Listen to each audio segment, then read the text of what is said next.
Hi, I'm Perry Atkinson, General Manager here at theDove. Hey, check out our other videos and check out our website at thedove.us.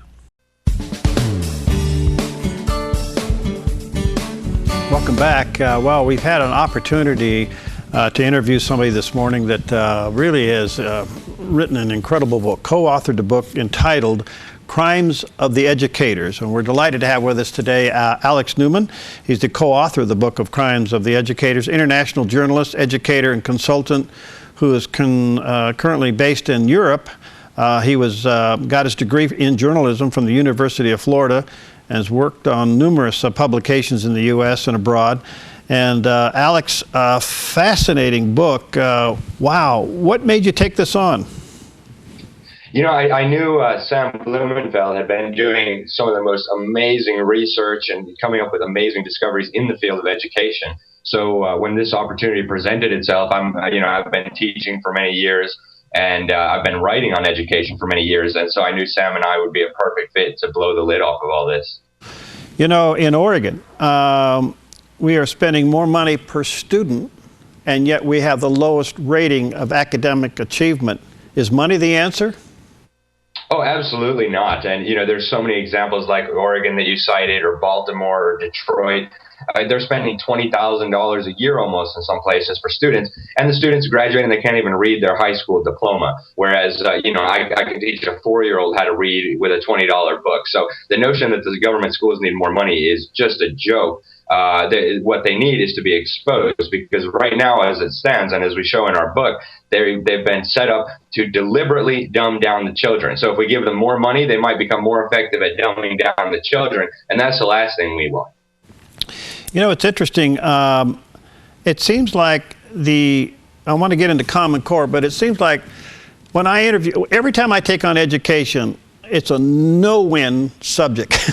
I just get unbelievable emails. I believe that there are some good intended administrators and teachers, but they are held back by the system or the agenda or the union.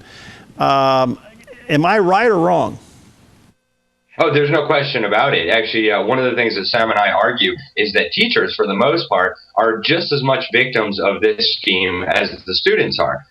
Teachers who go into teaching, they do so because they want to educate the kids. They love kids. They want to make a difference in the world. No teacher goes into education to dumb down children. Yet they go through these teachers' colleges that are controlled by these utopians and radicals, and they come away thinking that, hey, you need to teach kids how to read using the whole word method. Now, this is quackery. It's been known to be quackery since the 1830s, 1840s when it was developed, and yet they teach the teachers in every teaching college across this country, for the most part, that's how you teach kids to read. Now, that is just total nonsense. We have a phonetic alphabet, so you need to teach kids to read using phonetics. This is just obvious basic logic, but, there'll be a million people out there with a teaching degree that say, no, that's not what I learned in my teaching class. Well, and then you wonder why your students can't read. So this is very deliberate. And, again, we make the point that the teachers are being victimized here as well. They didn't sign up to dumb down students, but that's what they're being conscripted into doing. All right. So you're suggesting here that there is an agenda that even a good, well-meaning teacher can't fight. Absolutely, there's an agenda, and we start back with John Dewey, and he was very clear about his agenda. He was one of the original signers of the Humanist Manifesto. The first point in the Humanist Manifesto is a direct contradiction of the first words in the Bible. The Bible says in the beginning, God created. The Humanist Manifesto says we believe the universe is self-existing and was not created. He was also a socialist. He went to the Soviet Union and studied their schools and thought, hey, how wonderful. Let's create little collectivists over here using the schools. He wanted to transform America from what he considered to be an individualistic country, a country based on biblical values where everybody knew how to read because they needed to know how to read their Bibles and their constitutions. He wanted to change all of that and turn America into a socialist country. He told us that in his own writings. And his key strategy for doing that was reducing the literacy of the American people. And, the government numbers show us today that his plan was wildly successful. In 1993, the federal government did a study, and they said 55% of American adults can barely read. So this is crazy. Even with the invention of the internet and all of this social media and electronics we have, where it requires meeting and typing, it's not working, right? Yeah, that's right. And you have educators in the education establishment now saying, hey, we don't even need to teach the kids facts anymore. They can just use Google. The whole purpose of school is going to be socialization and introducing kids to these progressive utopian ideas and brainwashing them into humanism and away from God, away from Christianity. And, that's exactly what we're seeing across the schools right now. And people like to think that, oh, it's just a big national accident or something. There's no accident here. This was all very deliberate. Oh, then Christian schools, private schools, certainly are the threat to the system, and that's probably why they're targeted more than public schools. Oh, exactly. And the people behind Common Core, the Bill Gates of the world, the Obama administration, the UNESCO, they are trying as hard as they can to get the dumbing down to start sooner. They want all the private schools, all the Christian schools to teach using this monstrosity called Common Core. They're going after the homeschoolers. They're rewriting the SATs to be aligned with the Common Core. So they're hoping that there's going to be no escape from this miseducation regime. But, I think the American people are clever enough to find ways around it. I hope so. Well, there seems to be a pushback on Common Core. Before I get into that, can you explain to us, just in layman's terms, what is Common Core and why is there such a pushback?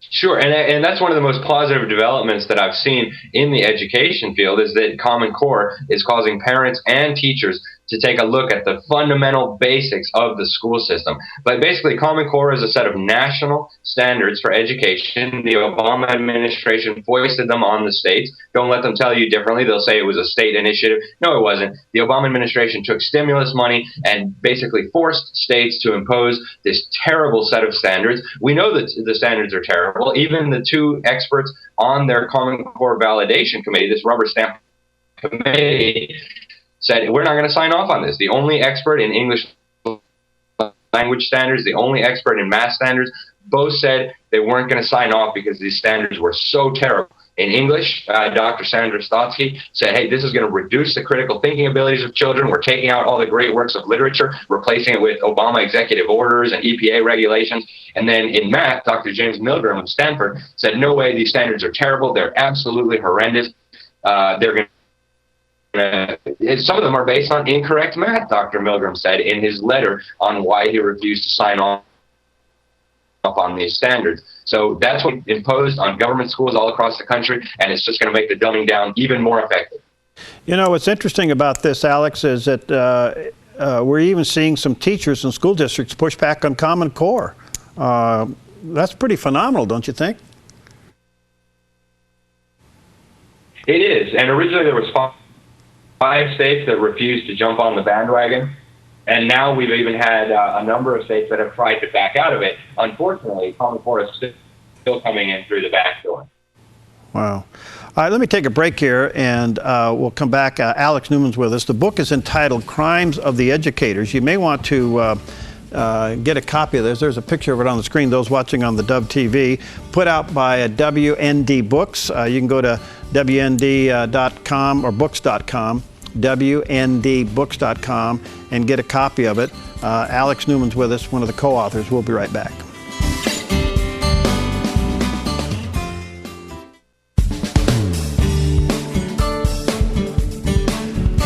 Okay, we're back, and our special guest today is Alex Newman. He's one of the co-authors of an incredible book called Crimes of the Educators.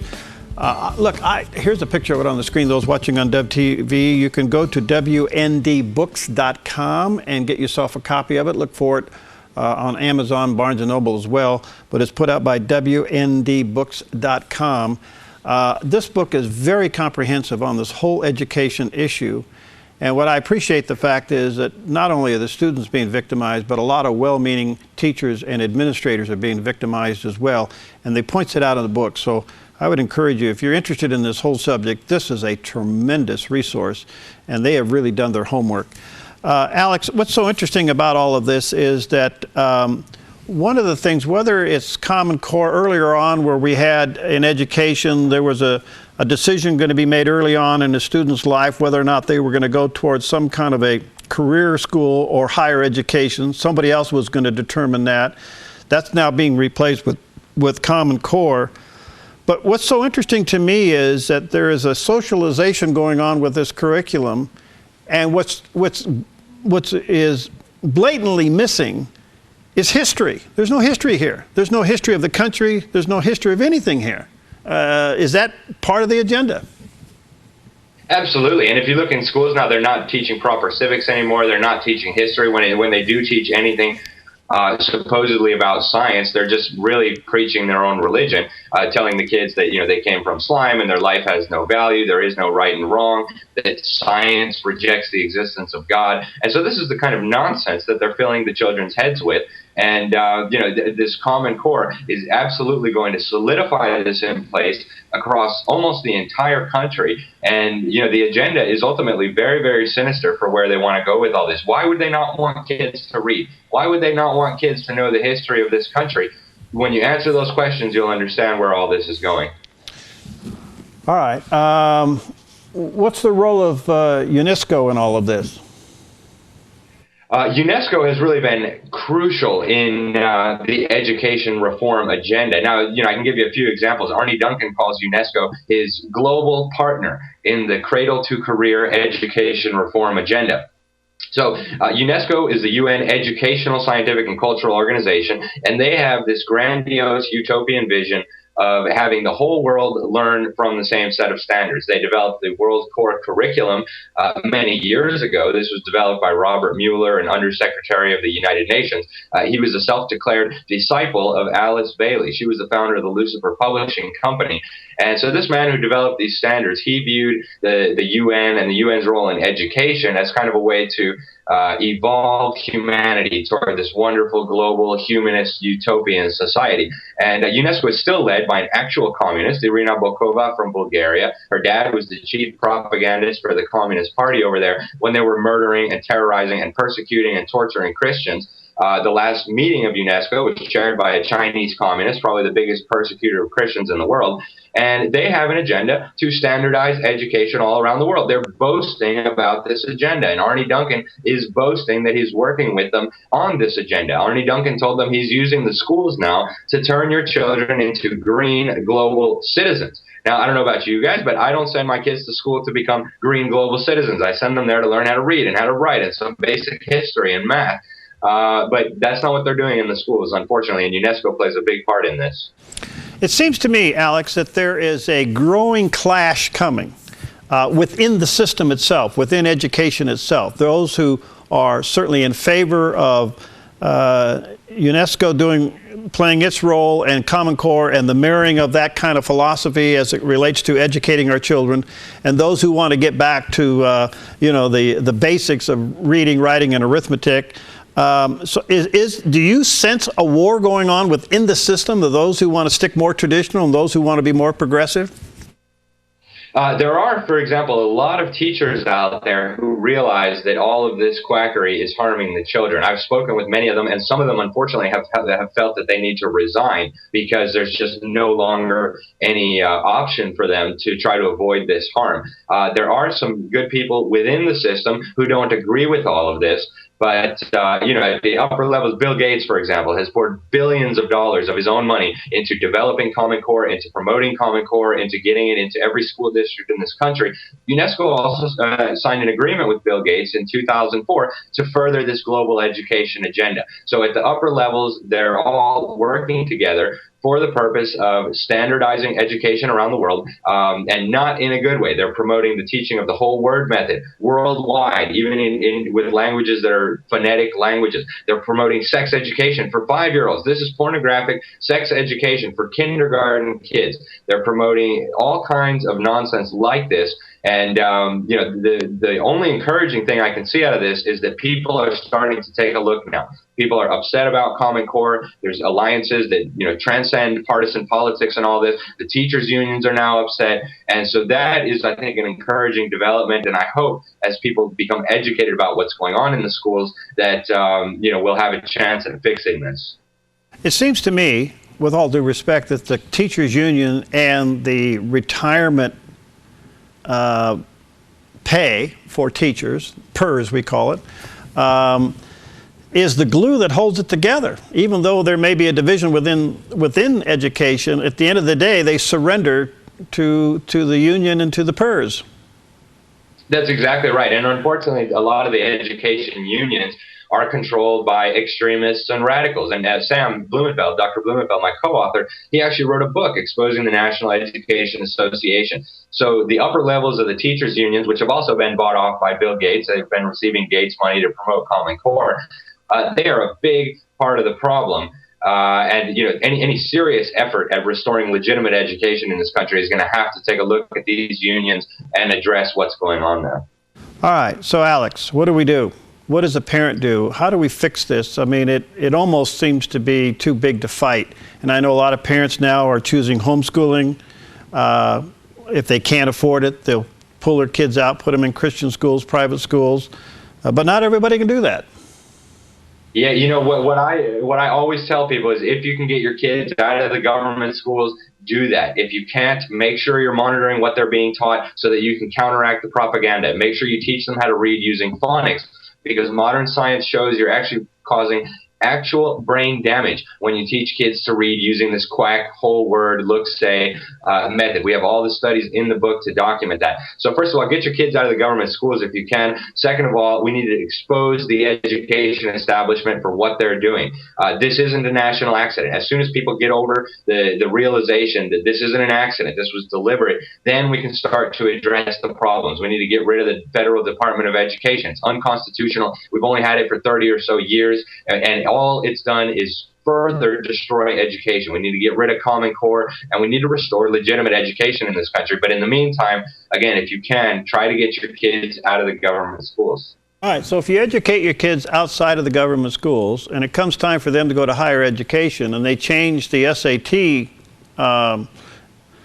testing, can our kids make it? Can they go on?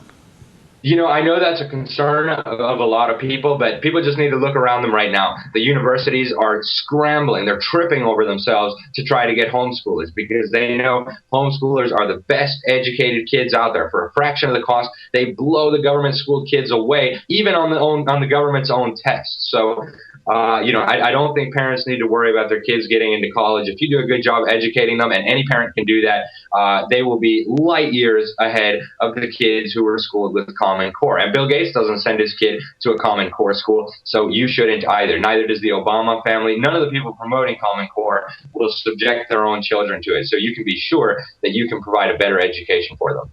All right, so what can you tell parents who get past all of that and get their kids into college, which is a whole nother level of propaganda? It's true, actually, unfortunately. So many good Christian kids are going to college and they're coming out Marxist, they're coming out, rejecting the faith. And so that's a big problem. But I think homeschooled parents and homeschooled students have an advantage in that they've had, many, many years of exposure to the truth. They have an understanding of the truth. And so their faith is strong, their faith is firm. And, if you can, I would say send them to a Christian college. Send them to a college that's not going to try to indoctrinate them. But what you said is absolutely a big concern. The universities have been, many of them, seized by radicals. You're in Europe. Is this happening in Europe at the level it's happening here? It's happening all over the world, unfortunately, and it goes right back to UNESCO. They just put out a report 2 weeks ago bragging that when they first launched their Education for All initiative, where they're going to decide how to adjust the values and the beliefs of your children, they went from 3 countries having national standards and a national testing regime to more than 100. So this is a global effort. Make no mistake, this isn't happening in isolation here in the United States. It's going on around the whole world, and there's a very specific agenda, and they tell you what the agenda is. So that's why we use primary source documents. All the information is there. All right, the book is entitled Crimes of the Educators, and let me encourage you to check it out. It's put out by WND Books. You can go to WNDbooks.com or look for it, Barnes & Noble, or online at Amazon. Do you have a website, Alex? Just tell people to go to superstore.wnd.com, and there you'll be able to get the book. And I write for a whole bunch of publications, including WND. So if someone wants to read my writing on another subject, they can just use a search engine. Wow. Thank you. So where do you see this going? Well, it seems to be on a fast track. It appears to me that public education is now on a collision course with Common Core. If you got states opting out, you got a problem. Absolutely. And there is going to be, a showdown here at some point. We've had a number of states already try to withdraw. Oklahoma banned it, South Carolina banned it, and Indiana said they were going to get out. Then it came right back in through the back door. So there is, a showdown of epic proportions going on right now in the world of education. And I think that's encouraging. As for where it goes, that's up to the viewers and to the listeners. I mean, are the centralizers, are the people who want to dumb down the children going to win, or are we going to restore proper education? That's really up to us. We still have the tools in this country to fix this problem if we get busy and actually start working on it. Is it going to stay a state's issue, or could you take an executive order, imperialistic president that we have that could force this down everybody's throat? Well, that's what they're trying to do right now. I mean, it's unconstitutional, first of all. It's also illegal. Congress has passed laws saying, the federal government may not have any role in developing curriculum, developing testing, develop data gathering, anything like that. So at this point, nothing the federal government or the executive branch does is shocking to me, because it's been going on for a while. And, now they're threatening school districts. If the kids opt out of the test, you're going to lose all your federal funding. Well, so be it. We need to get rid of this notion that the federal government should be funding our schools and our state education system. Why do we have that system in place in the first place? It's not constitutional, and it has only harmed education. So, I hope this showdown ends up in a positive way, but that's only going to happen if people know what's going on. So where does charter schools come into the mix? I mean, they're kind of a combination of private, public. Yeah, and unfortunately, the government wants to control them. So they're saying, hey, we're funding these with tax money, therefore they have to use the Common Core, therefore they have to submit to these tests, therefore they have to teach everything that we tell them to teach. And so that's unfortunate. At this point, if a school is taking government money, it is pretty much required to engage in this dumbing down process. Now, there's plenty of schools out there trying to do the right thing. I teach at one of them. So, there are options out there for parents who want to try to avoid this. But ultimately, there's going to have to be a national awakening for us to deal with this. Do you think the students are aware of what's going on in light of their education? I think many of them do. They might not be able to put their finger on it, but if you look at how the schools are working today, I mean, all of the kids know something is wrong, right? They're being told to sit there. They're being shaped like animals using behavioral psychology, kind of like Pavlovian quackery. And, they're not learning how to read, and they're learning propaganda history, and their parents are telling them, hey, what is this stuff? So I think the kids subconsciously know something is wrong. And so then they drug them with, hardcore amphetamines, say they have ADD, or they say, oh, you have a learning disability, so you've got to, go in this track. So kids, I think many of them realize there's a problem here. I think they just can't put their finger on what exactly that is. There seems to be an increase in sex education and a neutralization of gender identity. Is that part of the agenda?